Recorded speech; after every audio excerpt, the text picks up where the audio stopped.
Eu tentei ignorar os sinais por muito tempo. Sério.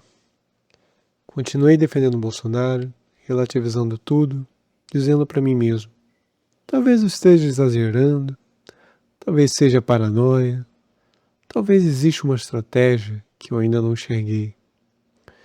Mas aí aconteceu uma coisa que, para mim, mudou tudo. A escolha do sucessor. E quando eu parei para analisar friamente, a conta simplesmente não fechava. Pensa comigo. Os bolsonaristas vão votar em quem o Bolsonaro indicar.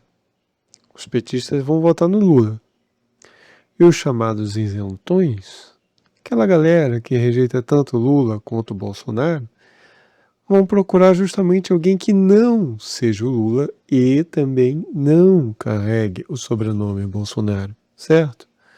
Então, qual seria a estratégia mais lógica para vencer? Um candidato apoiado por Bolsonaro, mas que não fosse um Bolsonaro. É óbvio. Você juntaria os votos da base bolsonarista com os votos dos isentões cansados de polarização. Resultado: vitória muito mais fácil contra o Lula. E candidatos com esse perfil existiam aos montes. Marcel Van Hatten, Zema, Tarcísio, Gaia, Cláudio Castro. Não estou dizendo que eles são perfeitos. Candidato perfeito não existe. Estou dizendo apenas que eram nomes com muito mais chance de vencer, com o apoio do Bolsonaro. Talvez até no primeiro turno. E olha, eu não sou ingênuo. Eu sabia que Bolsonaro provavelmente escolheria alguém extremamente próximo e fiel a ele. Mas eu imaginava que a decisão ficaria entre Tarcísio e Michele. E sinceramente, eu torcia pelo Tarcísio. Não porque eu seja fã dele, mas porque a Michele, apesar de carismática, ainda carrega o sobrenome Bolsonaro. Isso naturalmente afastaria parte dos isentões. Só que aí veio a surpresa. O nome anunciado não foi Tarcísio, não foi Michele, foi justamente o nome de maior rejeição. O nome que nem estava sendo cogitado pela maioria da direita. O nome mais vulnerável a ataques. Mais fácil de ser associado a escândalos antigos. Mais fácil de apanhar numa campanha pesada da esquerda. E foi nesse momento que eu me perguntei: qual a lógica?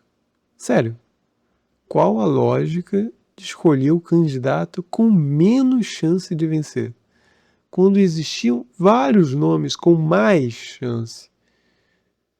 A menos que a prioridade nunca tenha sido a vitória da direita, mas sim proteger interesses familiares, nepotismo, projetos de poder familiar acima do interesse nacional. Porque, sinceramente, como justificar colocar em risco o futuro do país, existindo caminhos muito mais seguros? E tem outro detalhe importante que quase ninguém fala. Mesmo com escândalos no governo atual, crise econômica, aumento de impostos, desgaste político, ainda assim, o candidato escolhido segue tecnicamente empatado com Lula há meses. Ou seja, ele herdou basicamente os mesmos 50% do pai. Mas não conseguiu expandir. Não conseguiu romper o teto.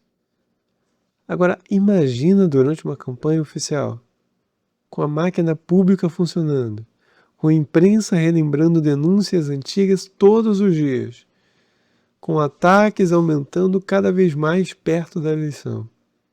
Você realmente acha que isso tende a melhorar? Ou a piorar?